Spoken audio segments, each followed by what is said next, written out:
Баршаңызға сәлем қыздар, қалдарыңыз қалай? Бүгін сіздермен осындай этнотақияның тағы бір түрін тігіп үйренетін боламыз. Қыздар, егер де сіздер қазақша киімді прокатқа берумен айналысатын болсаңыз, бұл мастер-класс сізге арналады және таптырмас мастер-класс деп айтар едім. Өйткені бұл тақияны сіздер тігу арқылы көп рет прокатқа бере аласыз. Прокаттан келгеннен кейін қорықпай жуа бересіздер. Себебі тақия өзінің түсін, сапасын, формасын жоғалтпайды, сол қалпы қалатын болады. Осы орайда менің ұстазым Абиханова Дамегүл Алшынбайқызына алғысымды білдіріп өтемін. Әпке, сізге Алла разы болсын. Сол кісі маған осындай пайдалы дүние үйретіп еді кезінде. Қыздар, бұндай мастер-класс сіздер көп жерде ақшаға сатып аласыздар. Бірақ мен тегін беруді, жаңағы өзім білгенмен бөлісуді жөн көрдім. Өйткені әрбір қазақ қыз келіншегі білгені дұрыс деп санаймын. Баршаңызға іске сәт. Бастайық. Тақиямызды тігу үшін ең бірінші бізге керек болады. Мінекей, негізгі мата турецкий вильюр қызыл түстен. Одан кейін оған форма беріп тұру үшін жұмсақ дублерин. Одан кейін астар хыбы матасы. Астарын қызыл түстен артық қылып алдым. Одан кейін тура төбесіне сондай турецкий вильюр. Одан кейін оған жабысатын дублерин керек. Одан кейін астар пішіп алдым. Мына жерде артық қылып пішкен айып емес, өйткені хыбы матасы бізде суға салғаннан кейін тарылып қалады. Сол үшін артық қылып алған дұрыс. Одан кейін тақиямызға қаттылық беру үшін осындай файл папка қолданамыз. Мына жерде клейін ішіндегі файлдарын ажыраттым клейден. Мінекей, мына жерде бір қателік кетті. Біреу екі жерден сындырып алдым мен файлды. Сондықтан сіздер асықпай алыңыздар. Мынау бізде тақиямызға қаттылық беріп тұру үшін. Одан кейін тақиямыздың төбесіне үш үкі қолданамыз. Оны жабыстыру үшін клеевой пистолет керек болады.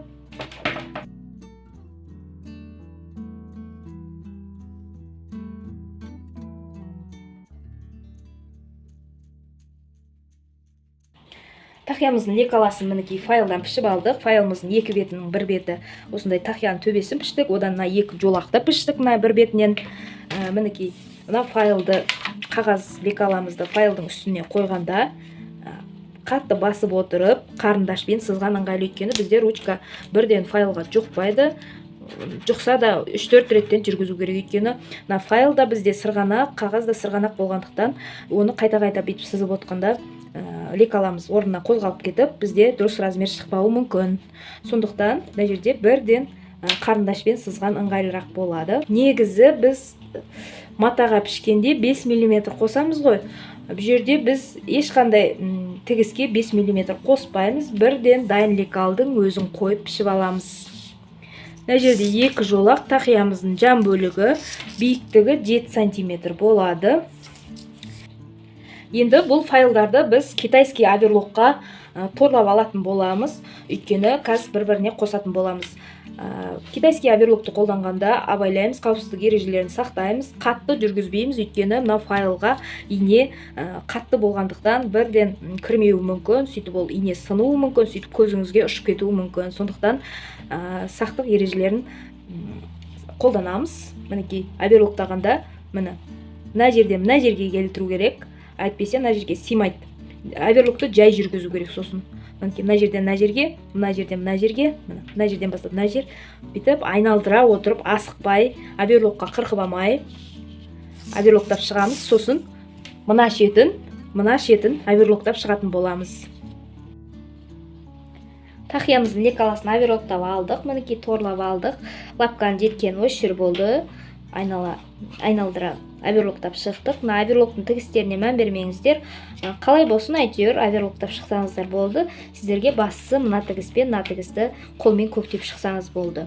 Одан кейін мынаны ұзыннан ұзақ бөлек-бөлек оверлоктап алдым. Одан кейін 1,5 см бір-бірінің үстіне қойып, мінекей, мына жақта 1,5, мына жақта 1,5 бір-бірінің үстіне қойып, ортасынан 3-4 тігіс жүргіздім бекітпемен. Енді біз мына екі бүкпені қосып шығамыз қолмен.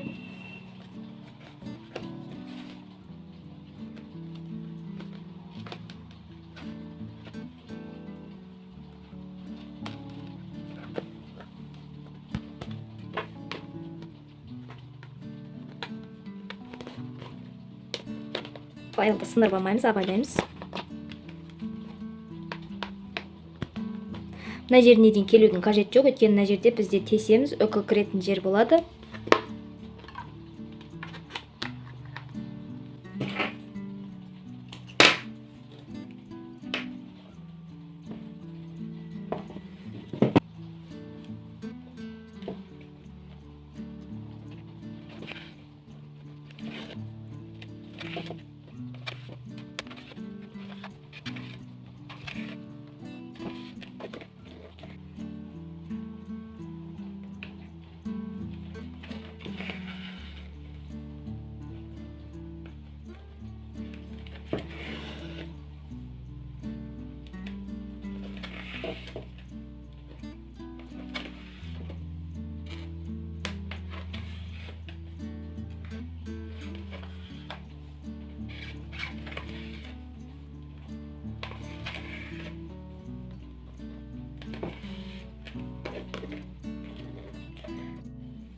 Мінекей тақиямыздың жан бөлігі мен төбесін қосып шықтық. Мына жерде мінекей дайын. Мына жерде мына жаны мен төбесінің тігісі екеуі былай тұру керек.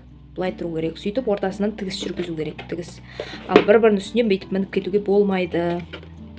Тақиямыз әдемі болып шықпайды. Мына жерде де бір-бірімен тең болып тұру керек. Мінекей дайын. Тігістер екі жанына кетті. Мынау алды болды бізде. Енді матасына көшетін болсақ, мына негізгі мата жан бөлігі бір үтіктеп аламыз. Одан кейін дублериннің клей жағы болады. Өзі клей жағын жаңағы қызыл матаның теріс жағына жабыстырып аламыз үтікпен. Одан кейін астарын бір үтікке басып аламыз. Одан кейін тура сондай қылып төбесін матасын бір үтіктеп, одан кейін үстіне дублериннің клей жағын жабыстырып, астарын да бір үтіктеп аламыз.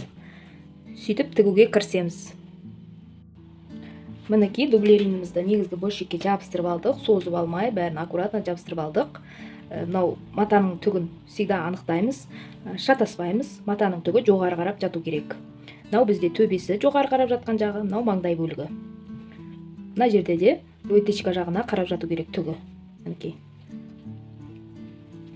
Енді мынаның тігісін, мына бүкпені 5 мм-ге бастырып шығамыз. Мына жерден закрепка беріп, мына жерде центрге дейін закрепкамен аяқтаймыз. Одан кейін мына бас киімге кигіземіз жан бөлігін. Сөйтіп ұстап тұрып, екі қиықты теңестіріп, ровно қанша сонша тігіп шығамыз. Ровно 1 сантиметрге жан бөлігін 1 сантиметрге қосып шығамыз. Одан кейін астарында 8 мм-ге қосамыз астарын. Ал төбесін астарының 5 мм-ге қосып шығамыз. Мінекей тігістерімізді қосып алдық. Және артық жаңағы 1 сантиметрге тіккен тігісімізді 0,5-ге қырықтық, 5 мм-ін қырықтадық. Мінекей қалың болып кетпес үшін оны екі жаққа қаратып үтіктедік. Одан кейін мына жерде төбесінде бүкпені 0,5-ге қостық. Мына жерде тігісін кішкене мына жерін қырықтық. Тігіске жеткізбей. Сосын екі жаққа қаратып үтіктедік. Астарында дәл солай үтіктедік. Мінекей. Енді тақиямыздың төрт жағын тауып аламыз. Ұмытпаған боларсыздар.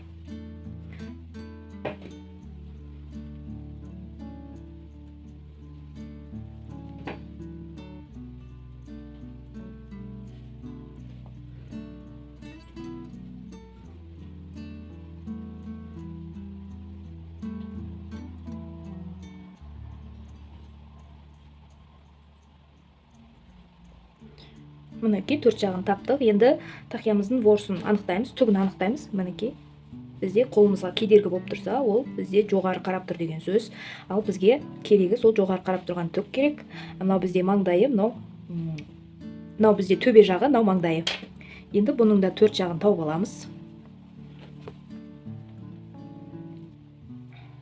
Төбе жағын бүктеп тұрып, мынау маңдайы. Жоқ, мынау төбесінің ортасы деп айтайық. Соны теңестіріп мына жаққа келеміз, сосын мына жаққа екі жаны, соны ұстап тұрып, екінші жағын белгілеп аламыз. Енді мына бүкпемен мына артқы тігісті бір-бірімен түйреуішпен қадаймыз. 4 жағын түйреуішпен қадап алып 5 мм-ге қосып шығамыз. Астарын дәл солай қылып 5 мм-ге қосып шығамыз. Мінекей төбесі мен жан бөлігін қостық. Енді мына жерден үкі сиятындай кішкене ғана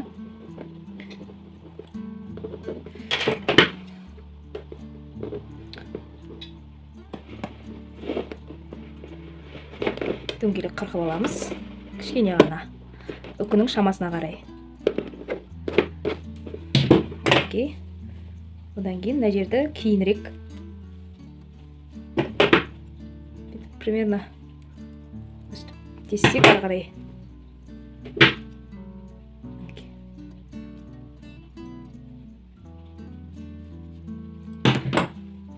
Мына бүкпені бүкпеге келтіреміз. Кигіземіз бас киімімізді.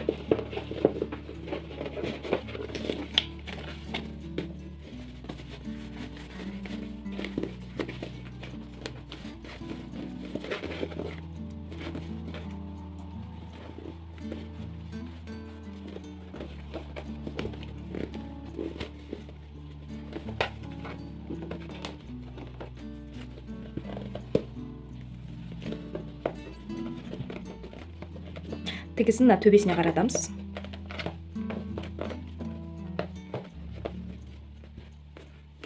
Сөйтіп, бүйтіп ұстап тұрып, қолмен көктеп шығамыз.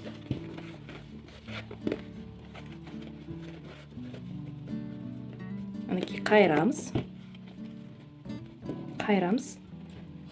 Екі қабат жіпті сабақтаймыз. Сөйтіп өткіземіз. Бүлінбейтін тігіспен тігіп шығамыз. Мына тігіс мына жерге келу керек, мынау төмен қарай түсіп кетпеу керек. Соны бақылап отырамыз.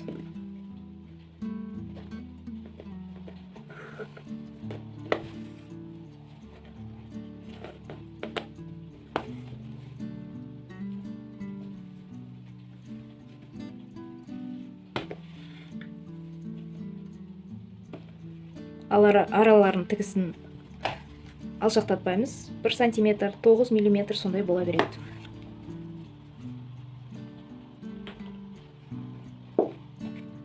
Негізгі матамызды файлға көктеп тіктік. Мінекей. Енді мына жерін тестік қой, сол жерге үкі орнатамыз. Мына 3 үкіні алып, ыңғайына қарай бір-бірімен біріктіріп,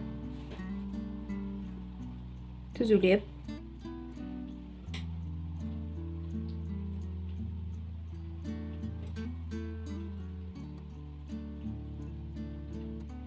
ұстап тұрып, ұзын жіппен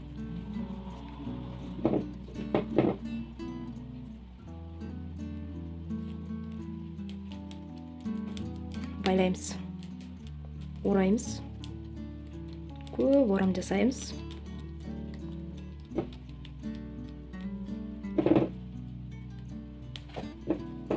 Оған дейін пистолетті қосып қыздыра береміз.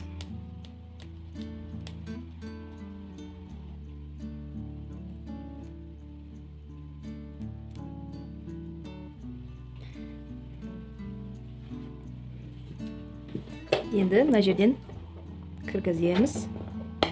Сосын жаңағы 3 темірді 3 жаққа қаратамыз.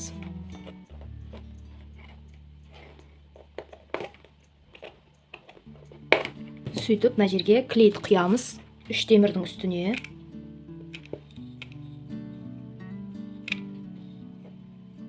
Темір жылжып кетпес үшін пистолетті өшіреміз. Суыған күтеміз. Бір-бірінен жалғау үшін. Содан кейін мындай темірлер бір-бірінен жалғау үшін осындай темір қолданатын боламын. Және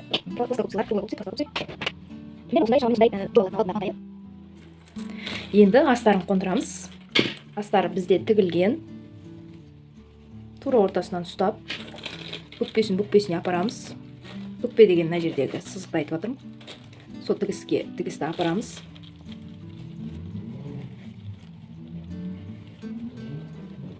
Одан кейін мына жеріне астардың сондай шетін апарамыз. қолмен тигізіп, одан кейін қолмен қайырып, мінекей. Үкіні сындырып алмаймыз, абайлаймыз.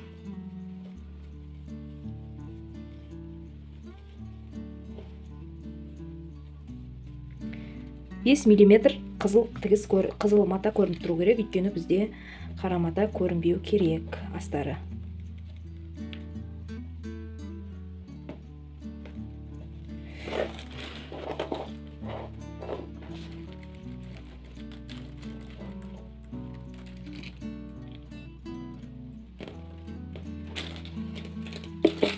Мінекей қондырып шықтық қолмен. Енді мына жерді қара жіппен көктеп шығамыз, білдірмей. Мінекей тақиямыздың астарын қондырдық. Енді тақия түсіп кетпес үшін, бастан түсіп кетпес үшін, астары деп шығып кетпес үшін закрепка жасап көреміз.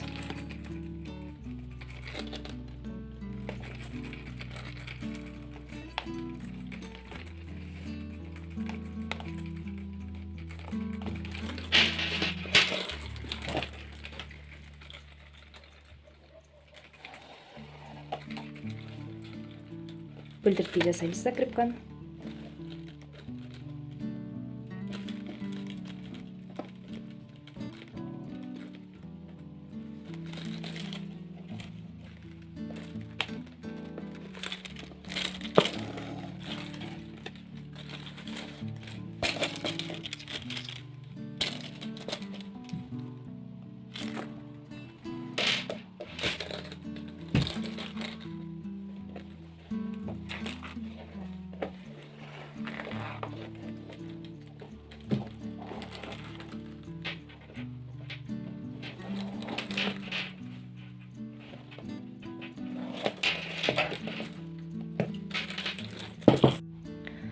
Достар, осымен біздің мастер-класс аяқталды. Тақиямызды тігіп біттік. Үкімен, әдемі тастармен, сапалы тігістермен, мінекей астарыменен, басқа өте қонымды, баста тайғанамайтын кигенде өте әдемі дүние болып шықты деп санаймын. Қыздар, егер де сіздерге ұнап жатса, еңбегімді бағалап, қолдап, пікір жазып, лайк басып кетіңіздер. Егер де сіздерге тақияда тігілген жерлерінде бір минус болса, жаңағы кемшілік көрсеңіз, сіздер пікір қалдырып кетіңіздер. Себебі ол маған маңызды. Осымен мастер-классымызды аяқтаймыз. Келесі кездескенше сау болыңыздар.